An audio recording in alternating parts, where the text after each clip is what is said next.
Before we dive into this episode, check out the podcast notes to book an appointment with an AIB mortgage advisor. Welcome to Brendan Courtney's My First Home with AIB, the podcast where we celebrate the joy, chaos and triumph of buying your first home. Each week I sit down with guests who share their journeys to home ownership, from saving every spare cent to the day they finally get their keys. These stories will give you hope that your dreams can also come true. Welcome to Brendan Courtney's My First Home with AIB.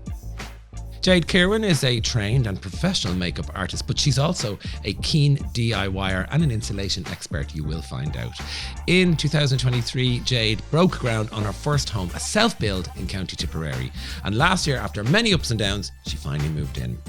Jade's advice in this episode is gold, so have your pen and paper at the ready as we help you start your first home journey. Jade Kirwan, better known online as My Solo Self-Build. I would urge you straight away to get your phone out now and follow My Solo Self-Build. Very impressive makeup artist from Tip. On the face of it, you're just a fabulous, glamorous, beautiful woman. But really, you're a builder. Yeah, behind it all, I definitely got very hands-on with a build. Yeah, I think it's why it blew up so much. I know your story really well now because we've done a few gigs together actually, and I'm mad about you and I'm fascinated by how you did it. So take people right back to the start. First of all, it is your first home. Yes, my first home. You're our solo. Yes. You have a son. Yes. But it's just you and him. Just me and him. Built the house on my own, yeah. Just unbelievable. So go back to the start. How did it all come about? I suppose I wanted to have a forever home for us. I looked at buying. It was just a bit colossal at the time. Having one income, it is really difficult, and it's difficult for anyone, even in a couple, never mind being solo. So I am a farmer's daughter, so I don't think it's half the battle, but I definitely was grateful that I had a site available for me. And I just decided, you know what, I'll take on a self-build. I didn't have a choice. I decided that I would build, but I didn't have a choice on a self-build. I had to take the self-build route because I couldn't afford any other route. So I'm going to go back a step because I know, having done a lot of live events with you, we've done self-build live events and other regular first-time buyers events, and you can see the city people go, oh, you got a site. But actually what I've learned is it swings and roundabouts, because while a site can be your capital and your deposit, then building is completely different to buying a turnkey, right? There's different pressures. So they're actually kind of equal out, I think, in challenges, I think. Oh, definitely. Like, it goes as your deposit. It's still money that has to be paid back at some point. I don't agree with the statement that it's half the battle. I would like to hand a site to a few people and see what they'll do with it. Yeah. I think furnishing the house is the hardest part. I don't think anything else. I think that, yes, look, it's a little bit of help here and there, but it's still just as difficult. And as you said, it still balances itself out eventually. Yeah. And I think just to drill into that, your father gifted you the site. Yeah. Did you always know that site when you were a little princess? Did you know that's going to be my house someday? I always knew that there was a site available if I wanted it. Okay. So I'm one of six. Oh, wow. So I approached my dad first saying, like, I think I'm going to build. Now, telling a farmer that you actually want the site is different than him thinking you're getting it.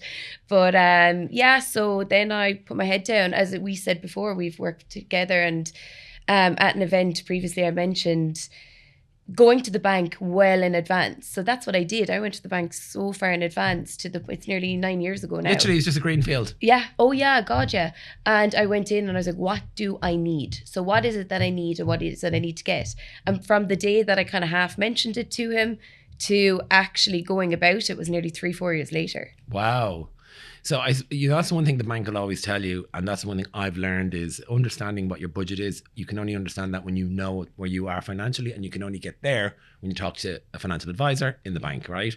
That was kind of quite enlightened for a young woman to know that. What was it about your situation that made you go, right, there's the green field, check out the bank? I would be known for being very determined, more competitive, I would say, but people say determined. It's polite. Yeah. It's very determined, that one.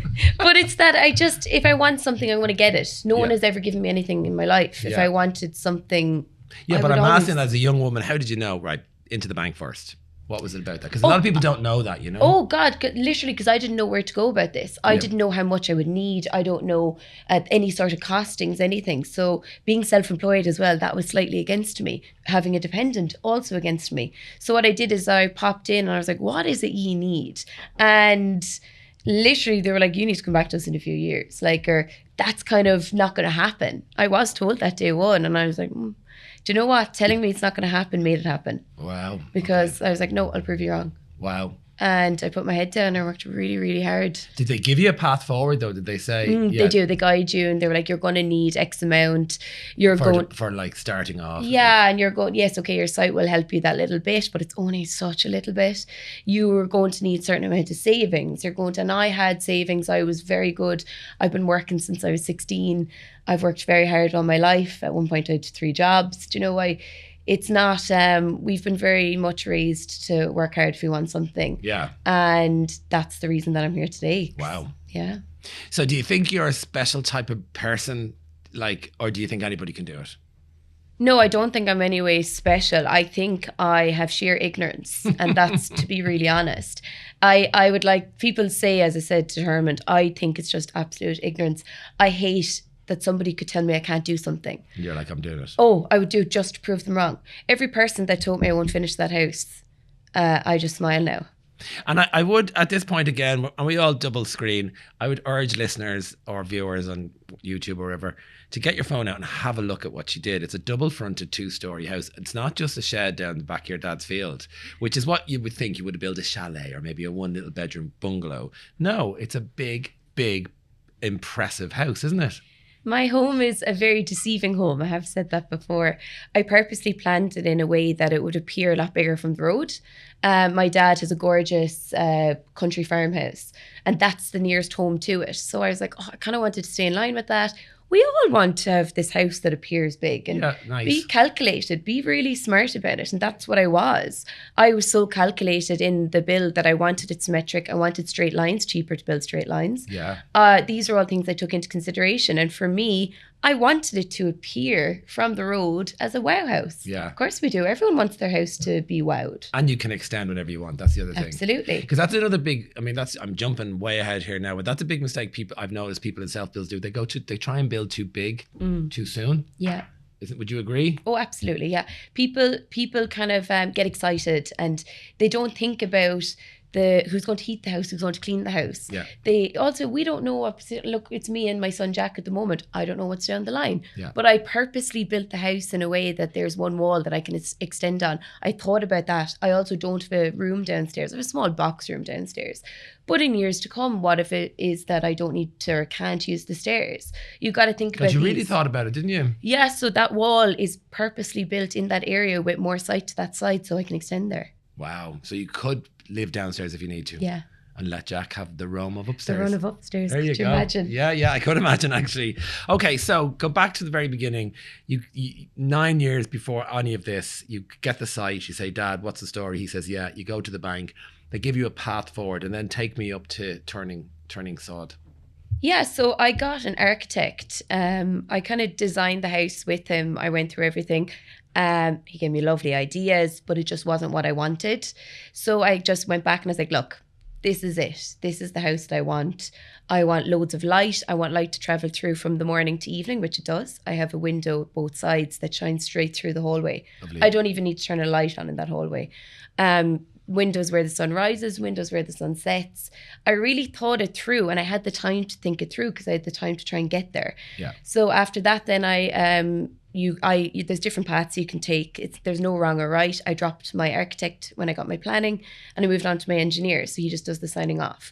So then I went and you have to get like costings and stuff like that off your engineer. So I'm going to pause you on that piece because that seems to come out quite a lot. It's one of the most asked things I get. Go on, yeah, drill into that. Should you get an engineer or should you get an architect? Yeah. It's a debate. Like there's no wrong or right. Yeah. In my own opinion, I think architects are very talented at what they do. I think that they build these beautiful, aesthetically pleasing homes that are fabulous.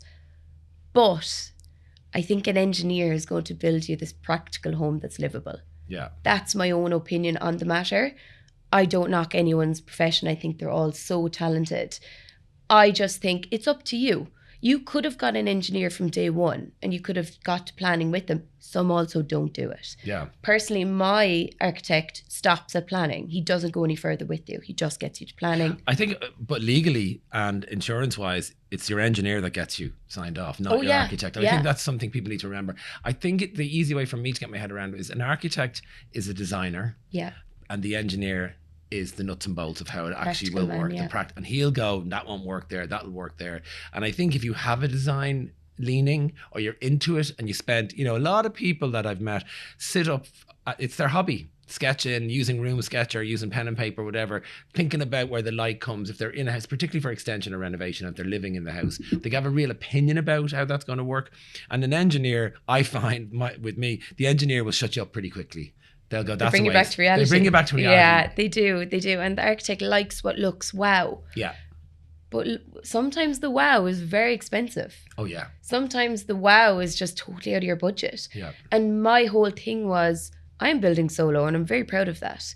But I want to build you the most cost-effective home on a budget. And I have done that. Yeah. And I share all this and I share that it is 1,000,000% possible. But if you think that I took the expensive route, I can tell you that I took either the cheap route or the middle of the road route throughout the whole build to still get the same result. So give us a couple of insights into that. So take me through the process. So you have a field and I'm thinking there's a lot of people I know who are, you know, getting side gardens, you know, there's a lot of people really thinking outside the box now about doing a self-build or even a renovation of a very old house. What's the process? So I took on the project manager role. So I had to actually be in charge of everything.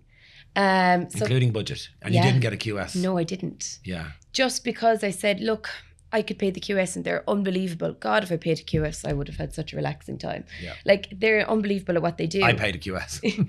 But like, and it makes life so much easier. But for me, it was, do you know what? If I'm doing this hard, go full hog. So I took it on myself and it meant checking orders. It meant I actually didn't. Some people do allow this. Can I ask you a question actually on that? So when it came to pricing things, like that's what I found my QS most valuable for, particularly for services as opposed, like you can look online for supplies, but for services, it's anyone's game, right? Yeah. How did you price check them? I went as local as I could. So I tried to keep it really local. I priced people that I know other people got. I priced people that people recommended. Yeah. And then what I did is I decided on who I wanted to go with off recommendations. Yeah. Price does come into it as well. But like so many of them are local people and they're not going to bash or knock each other. Yeah. There was one guy and I said to him, come here, I can't afford you, but I'm thinking of getting this guy. And I know he knows him. He's like, he's brilliant, Jade. You'll do great with him. Oh, really? Oh, yeah. Like there. So there's a lot of personal contacts as well. Yeah, like I would ask and I'd reach out. And when new trades come in, I would speak to them and say, who do you work with a lot in the area? Who's good? And they were in Brendan's house. I'd ring you.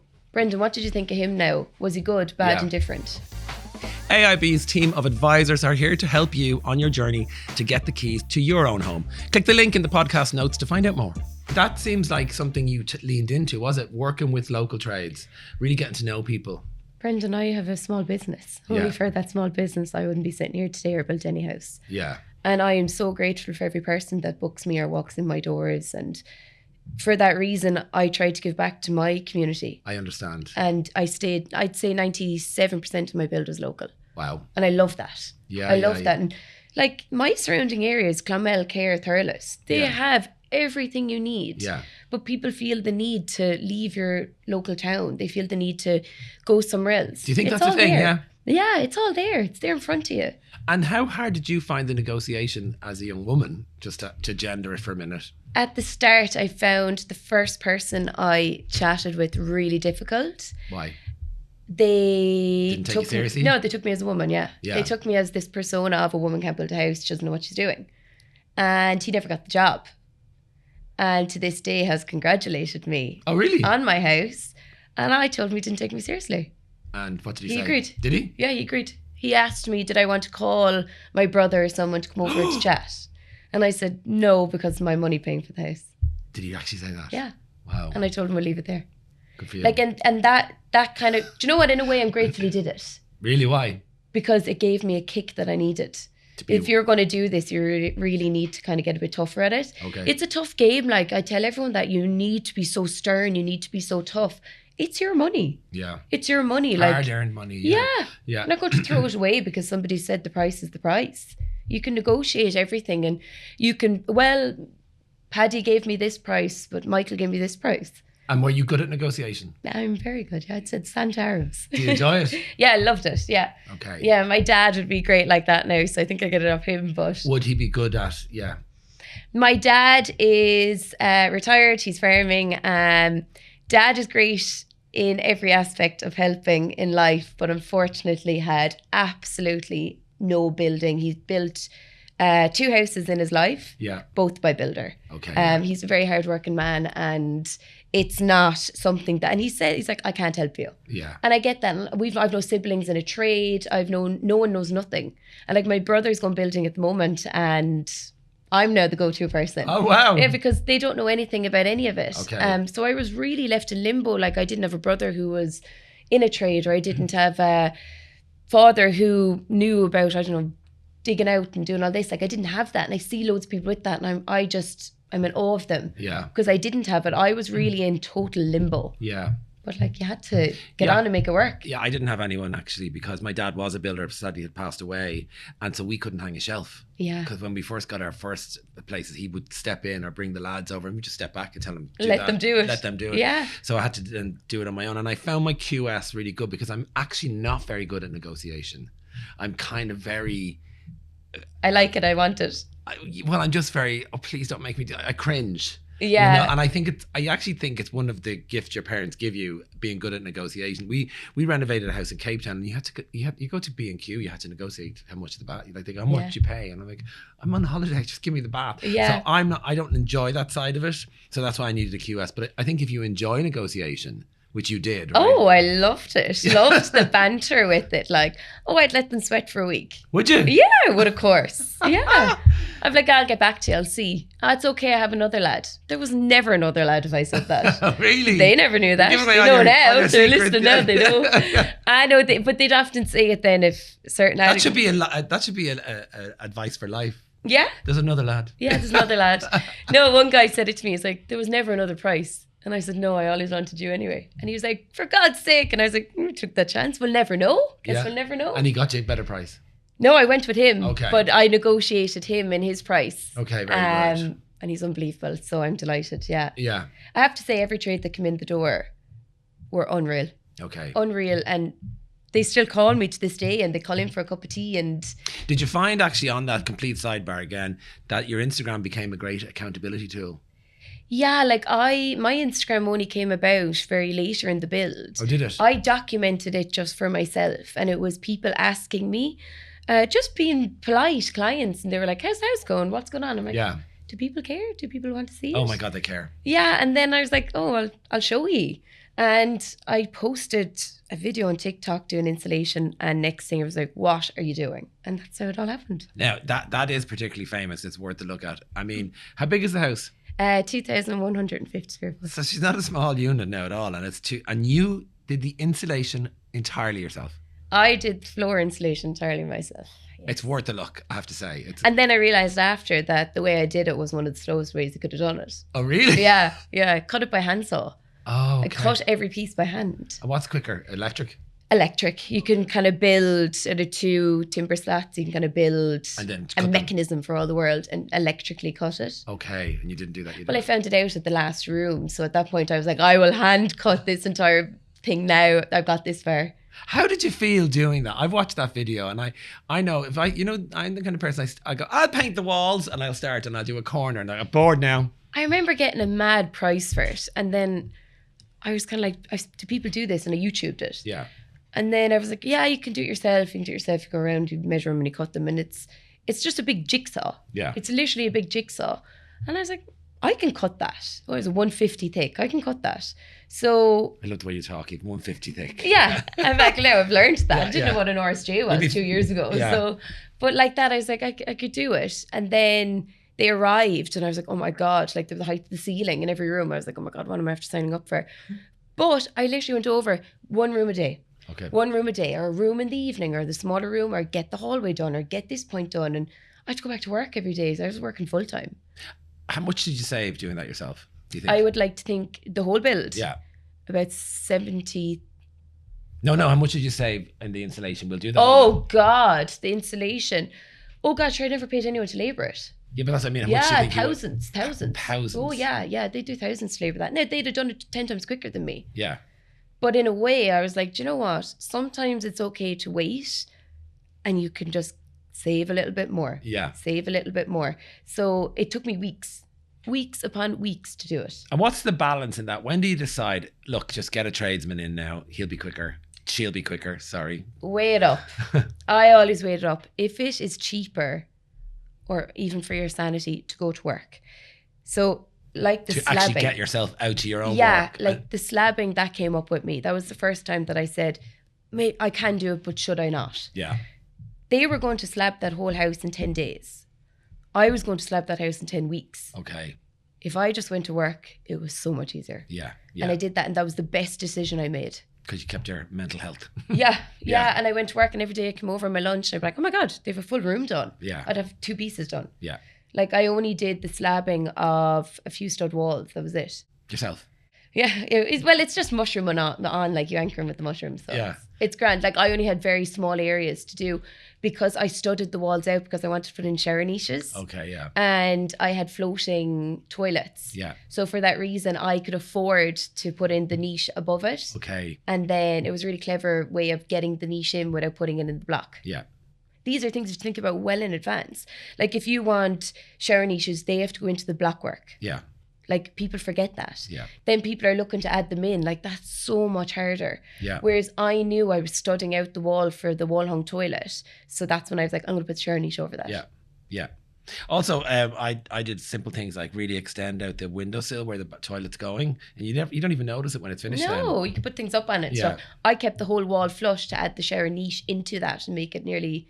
Really getting down to the feature. minutiae now, aren't we? Yeah. Oh God, I did them at like 2:30 in the morning. I had to have them finished. Me Wow. and a drill, they were the bane of my life. So tell me about the process of finance. Talk me through that. So you have so basically, for people who don't know, if you have a site that acts as a bit of capital for you, can act as your deposit even. Yeah. So say it's worth like 30 grand or 20 grand or whatever. Yeah. So take us through the finance, how that works. Yeah, and then they take into consideration obviously what you can pay back. Yeah. You can get 3 times. I know that sometimes they're giving now 4 times. Yeah. It depends. It's all kind of changing. And I know you got a green rate, which is even better again. Yeah. It just depends on that. There's so many different schemes as well. Like there's the Help to Buy scheme. Once Yeah. you're not borrowing more than, if you're borrowing less than 70%, you can obviously, and then you have your own savings deposit. That comes into consideration as well. Then you have to get your costings. So for a self-build, we get an engineer's costing. Yeah. It's a little bit different. That's kind of I think it's only 1 or 2 different steps as opposed to buying. So your engineer will give you a costings of what he thinks It's going to cost it's going to cost you to build that house. Yeah. At that point, you can reduce your costings at certain points to kind of help you along. So for instance, he's pricing out the insulation of the floor. There's no labor for that. I'm doing it. Okay. So that gets swiped. See the the air tightness taping. There's no labor for that. I'm doing it. You know, these different things. If at that point if I happen to be an electrician, there's no labor for that. I'm doing it myself. And that loads of people, that's why a lot of people that are in a trade or have a sibling in a trade will do a self-build because they can knock the price at points like that. Okay. That is all the small things that can help people. Obviously you will. I'm asking because I think you nearly answered there a second ago. You've quantified what you saved. Have you? Yeah, I would like to think, yeah. So can you give us the cost, the overall cost and what you saved and what the result and what you think it would have cost to get a builder in? Have you compared them? Oh yeah, like a builder told me that he'd build that house for between 400 and 450,000. And then add the site on. If not how much more. is the site worth? About 50? Everything went up, yeah. Everything then went up again. By the time I got that priced, COVID hit. So so you're talking 600 then? Oh, like it totally went mad. Everything went mad. I got closed up. I wasn't allowed to break ground. A lot of builders were, at that time, if anyone can remember, everything was closed down. Yeah. Including sites. Yeah. So sites were all closed down. Prices went mad after that. I just priced the builder for the fun. Okay. Like just so I could see. I knew I was never going down that route, but I was like, I wonder what they think it's going to cost. Yeah. But yeah, like I do think I saved about 75,000. Wow. Building the way I built. Yeah. If you want to take into consideration gardens and stuff like that and the final finishing, I'm not there yet. Okay. So I can't give the final price on that. But to a builder's finish, I built the house for €102 per square foot. Wow. €102 per square foot. And what would the average be then? Oh, I think it's up at 130 something. Okay. If not 140. So you saved a fortune doing it yourself. And you enjoyed it, didn't you? I did, yeah. Like I say that now, hindsight's great. And I look back and I'm like, I did that. And oh my God, I was mad. And I smile here now. And like, I know what I did was mad and fun and crazy and very proud of what I did. But at the time, and people come to me a lot and they're like, oh, I'm finding this really hard. I'm really struggling. And I'm like, so did I. Yeah. Don't think that just because I didn't post me crying or I'm not that girl, I'm not going to do that. Or I did post hard times and I did post bad things that happened. Yeah. And I showed the sad times of it and things that went wrong and Yeah. problems that came up and they're still coming up and you're not going to get it right the first time. AIB's team of advisors are here to help you on your journey to get the keys to your own home. Click the link in the podcast notes to find out more. So what were your biggest learnings then? Oh, the biggest learning. I can definitely do something and put my mind to it. Amazing. Yeah, 100%. I like that you come out positive with that. Yeah, I definitely can. Like, always write everything down. Like as in what? Everything in an email. Oh, everything. If anyone is out there about to start a build, all your orders, email. Why? Because I had an issue that happened and only for I had it in an email, I was going to be out by thousands. Oh, wow. Okay. Thousands. Like that was one of the most stressful times of that build. Okay. An order arrived incorrectly. It was installed on my house incorrectly. And they were aware it was installed incorrectly at a certain point after 6 hours. Okay. Informed me then, as I'm in work, I can't get there. I'm like, you have to wait. Eventually I got over and they told me I ordered, we'll say the measurement of 200, 150's arrived. Engineers now ringing, I'm ringing him going, what am I going to do? These need to come off the house, they're wrong. He's now doing all these calculations to see if it's going to withstand what it is meant to withstand. It was the hollow core. See if it's going to withstand what it's meant to withstand. Turns out it actually can withstand and it was actually fine. But you need to take into consideration now, I ordered 200s. Okay. I'm now 50 below. Everything is off. Windows, doors, everything, roof, everything. It's not that I have a taller roof upstairs. Everything is wrong. Wow. So from then on, everything needs to add on another 50. Okay. Whose fault is that? Not yours. Well, it's mine if I don't have it in writing. Okay. So thankfully in my email, after I got off the phone to the company, I had sent them an email. Great. To this day, I don't know why I did it. Hi, just to confirm the date you're coming and I've ordered 200 hollow core and I'll see you then. Thanks a million. Wow. 150's arrived. Wow.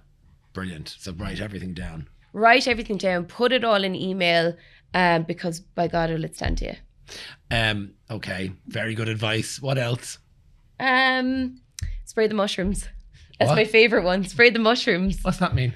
There's anchors on your slabs. They call them mushrooms. Like they're called the mushrooms. They're the anchor that hold the insulated slab onto the wall. Wow. If you don't spray them, they'll come through. Oh. Yeah, and you'll see like polka dots all over the. There's a book in you now. You know that. I forever joke about it. Do you ever see my joke? No. I designed the cover. That's a great idea. I'm going to do a book someday. Yeah. They helpful hints for modern living. There you go. Spray the mushrooms. Building for dummies. Spray the mushrooms. It's you got to spray the mushrooms. So I actually had a small building renovated.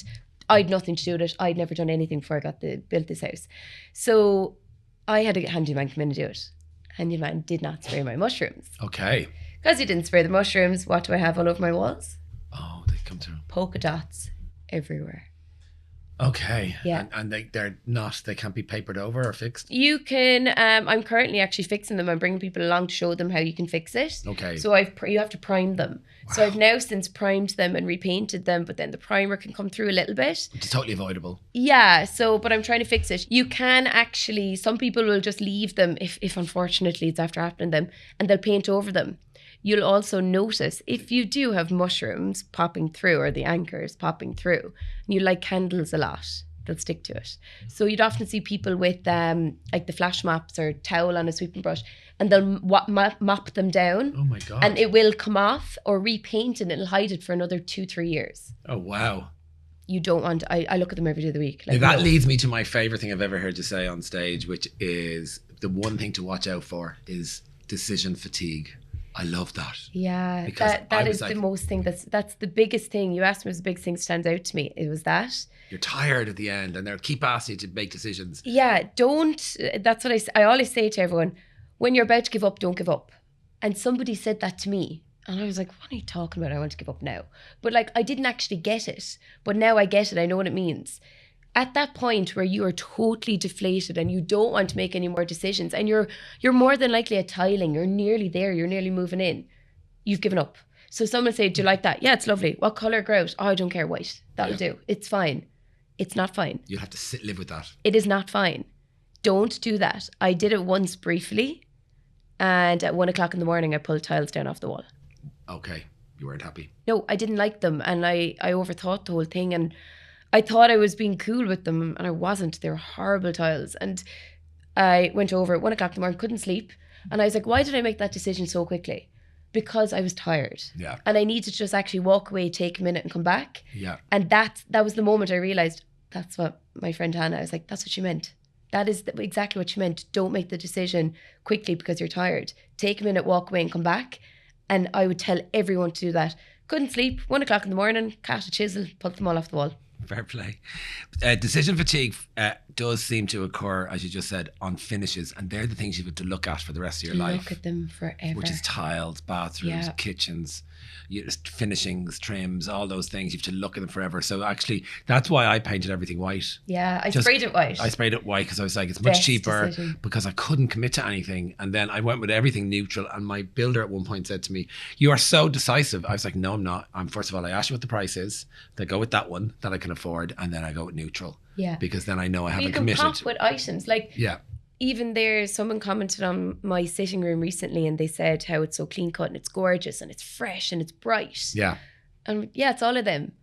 But it still has no character, in my opinion. Yeah. Because I haven't decided yet. Yeah. Now, I have since decided I'm going to panel the back wall. Nice. So I'm going to do a DIY paneling and I'm going to just do it myself. Are you? Yeah, of course I am. Yeah. Wow. I've it all planned out and measured out, and I'm going to bring people along and like customize the paneling on the wall, and I'm going to paint it. So that back wall is going to have feature paneling with a gorgeous pop of a colour. Nice. But you have to live in it first. You have to see where the light shines in, where the sun goes down, where different colours come through throughout the day. And do you find like a space appears that you didn't even see? Oh, absolutely. Yeah. Or like if I painted my bedroom the colour I wanted to paint it when I first was moving in, I was mad to go painting. I'd have it changed by now. Yeah. Trends change and you're never going to keep up. I found that hard. Yeah. You're never going to keep up like with your kitchens or whatever it may be, or your tiles, or your bathrooms. They're the things you need to make decisions on and you can't come back to. Yeah. You are never going to stay on trend. Yeah. Second you put it in, there's a new trend out. Yeah. But you loved it at the time. Yeah. Make your decision, move on, don't come back to it. Yeah. If you're happy with it, don't rush it. You can also get trend fatigue. I really wanted the Critical Effect doors, but I hosted the final of Home of the Year for the last few years, and everybody had the Critical Effect doors, and I was like, I'm not getting them because everybody has them. Yeah. But in that reel, my mother used to say that. We're not getting them. Everybody has them. But actually, I was like, I really like them, and I kind of tossed it back and forward. And then they went from 5-panel to 3-panel. Yeah. And now I really like them. I have the 3-panel. Do you get the 3-panel? Yeah, 3-panel. There you go. I love it. The 3-panel. I love it. Yeah, and I love it. And the reason I did the 3-panel door was that light shines through the whole building because of them. Yeah. So I've one, it's due to go up, it's actually on a slider. Lovely. So look, it's an exposed slider that it's more kind of country, stable door kind of effect. The other one is then on hinges, and there's a window in front of each of them. So you can actually see straight through the entire house from one end to the other. Wow, gorgeous. Yeah, and like the light, that's what it's all about. What would you say to somebody thinking now about doing their own self-build?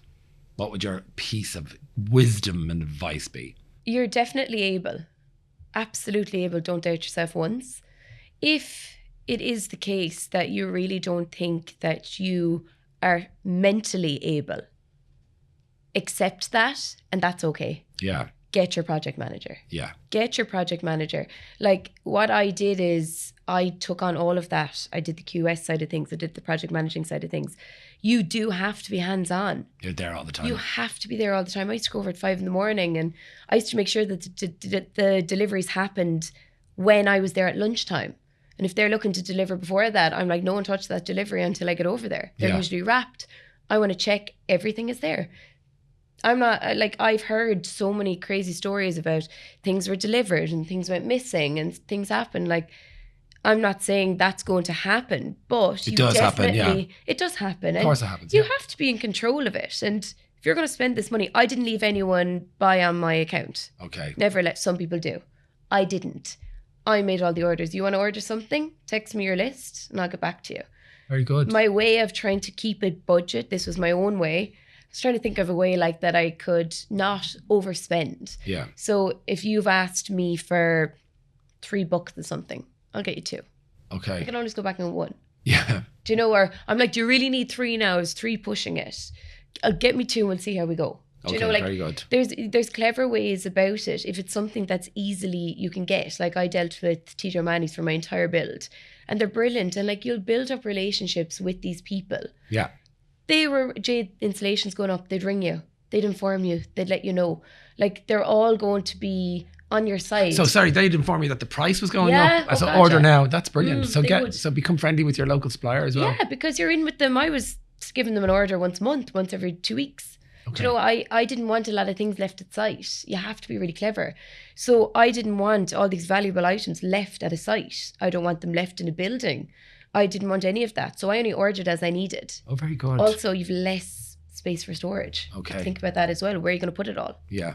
And it's secure as well. It's secure. My main goal day 1 that I broke ground was lock the door. Okay. Just get to that's it. Lock that door. Okay. It's safe. Yeah. Wow. And that's a huge, I would tell anyone, the second you're about to break ground, forget everything. Only lock that door. Get a door that can lock. Lock it. Yeah. Get it locked. You can walk away for as long as you want. Take a minute, take a year, whatever it may be. Get that door locked. The building is safe, secure, airtight, well, out of the weather. Yeah. And so my final question is, would you do it again? Absolutely, and I'd do it better. Oh, wow. Yeah. Any big standout mistakes? Not standout mistakes, but more different aesthetics that I think would have worked better. You're not going to get it right. You're absolutely not. You're going to find loads of things that you're like, oh, that would have worked differently if I'd moved that. Yeah. Or if my kitchen was 1 block wider, my island would be flipped the other way. Okay. And I'd have so much more space. Okay. Something so small. Okay. These are huge things. Like, you need to think about these in advance, and you're not going to think of it all. No. You have to accept that you're not going to think of it all. And you just have to keep moving forward and keep trying to rectify everything as you see it come up. And as a problem pops up, look for the solution. And then, final question. How was the bank with you in terms of the whole support around it? Oh, they're so supportive. Really? They're so supportive. They'll guide you and they'll tell you, they want you to pop into them. They want you to get your mortgage. Like, they're not against you. Yeah. They're there to help you. They will tell you, you need X, Y, and Z. That's what they want. Get it to them, you'll build your house. So get in early, see a mortgage advisor. Get in early. Yeah. Absolutely. And when it comes to building, there's also a pre-planning meeting that you can go to at the council. You can pop in with them, chat to them, and they'll tell you as well what they won't like, what they will accept, and what they definitely won't accept in the area. This may be a battle. We'll totally give you this. We won't give you that. So go pre-planning. Yeah. Get into the bank early, go pre-planning. Yeah. And good luck with your self-build. Yeah, definitely. Thank you so much. Thank you so much, Brendan. But wait, there's more. Each week on My First Home, AIB Home Advisors Anne-Marie Elliott and Marie Smith join us in studio with expert advice on starting your home journey. Welcome to the podcast, Anne-Marie Elliott. Get your pen and paper ready. Jade, her Instagram is actually solo self-build, and I've encouraged lots of people to have a look at her story. Like, she's this gorgeous twiggy little makeup artist that you wouldn't think could crush a grape, and she actually built a 2-story double fronted self-build. Like, she did all the installation herself. She managed the whole thing. So she is literally a snowflake in that she's completely out there on her own, unique. I think she's part of a rising trend in people building, but she built a pretty big house by herself on her own as a single mum. Like she's quite breathtaking actually, and she's freelance and a makeup artist, as I said. So, but to flip that on the converse, most people will be getting approval in principle, right? They'll know what they have to spend. They'll have a roadmap from the AIB mortgage advisor. So tell me about the house hunt, because I think when I do the live events, people just sit up with that bit. They get all excited because that's the fun bit, right? Yeah. So obviously it's a different journey in terms of doing, you have your approval in principle, you know exactly what you're budgeting for. You're still around budgeting again. But it's different in terms of you have costings, you're bringing builder into it, you have your planning permission to get. So again, we'll go through all those steps as to what your next steps are. That's with self-build. Yeah, it's with the self-build. Okay. So I suppose then in terms of getting it's getting the costings and making sure they're all in place, and then it's stage payments. Okay. And from there on for drawdown. For drawdown. And again, that's with self-build. But okay, so self-build, what I've discovered is doing a number of interviews with people who self-build, compared to people who are, buying off plans, even, or buying a new fixer. They kind of have pros and cons on both sides, so they actually balance each other out. I've found, like, if you're going to so I'm doing the Great House Revival at the moment, and I'm seeing people who are renovating old pubs or post offices, and while that's access and capital, you still have to build the thing. Whereas if you're buying and you go shopping with your budget, you're buying a new build. It's like, but that's to find that one. So there's pros and cons of both, isn't there? Yeah. So I suppose with your, we'll call it a turnkey property, a new build, you're moving right in, you don't have anything to do for it. You're probably looking at a higher price in terms of purchases and everything like that, the way it is at the moment in the market. But for a new build, it's a listed price. Whereas when you're looking at secondhand houses or purchased to renovate, you're in a bidding war then as well. So you have to be prepared for that. You have to budget for that. Yeah. And I suppose you have to know where to draw the line as well, where to stop, where to, in line with your mortgage approval that you have already, plus whatever savings you've built up, plus the works that you anticipate to complete. You have to have a picture of where you need to stop and what's within your reach. And your mortgage advisor will. And your mortgage advisor will definitely go through all that with you. Great. Yeah, absolutely. Check out the podcast notes to book an appointment with an AIB mortgage advisor. Thank you so much for listening to Brendan Courtney's My First Home with AIB. We'll be back next week with more unique and uplifting stories to inspire you on your journey to owning your first home. Bye for now. Allied Irish Bank PLC and AIB Mortgage Bank UC are regulated by the Central Bank of Ireland.